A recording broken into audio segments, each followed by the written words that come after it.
Waltrip, work for the National Park Service Historic Architecture, Conservation, and Engineering Center, and I'll be providing technical and support to the Hope Crew this summer. I'm going to give you a little brief history of Building 50 behind me and why we're going to be working on it. First, when you look at Building 50, talking about the history of it, it's actually the history of kind of 2 buildings, 3 units. The building off to your left in the back, closest to the street, is Unit C, and that's actually the oldest structure of the 3 out here. Looking at early maps, we have the building dates to 1926 is when that building first, 1826 is when that building first appears on the early maps. It was listed as offices for the engineers, and it stayed that until the 1830s. In 1834 or thereabout, the unit behind me is built. It's built as Unit A and Unit B, and it was built as housing for the officers.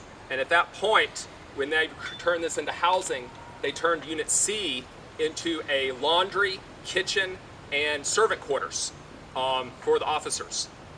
And over the years, the building has had a lot of different changes. 1887, they connected the building. So originally they were not connected.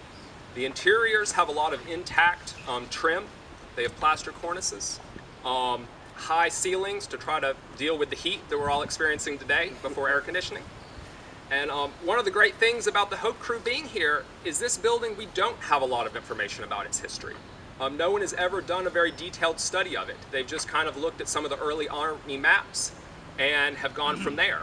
So as we work on the building, we may uncover architectural evidence, and training the Hope Crew participants in how to do the work right. We're also training them in how to look for architectural details that may be important to the building's history and identify them, document them, and preserve them to help tell this story. So the history of the building can continue. Just one of the other great ties into the Hope Crew here is that for the last few years, the history of this building has ceased. It was a witness to history on the parade ground from the 1830s, and it's now kind of just sitting empty. So after this work's being able to done, hopefully we'll be able to get the building back into service, and the history of the building will continue into the future. So a little short history. Hopefully in the future we'll be able to give you a longer history once we learn more information about the building. But thank you, and I'd like to introduce David Brown, who is the Executive Vice President and Chief Preservation Officer for the National Trust for Preservation.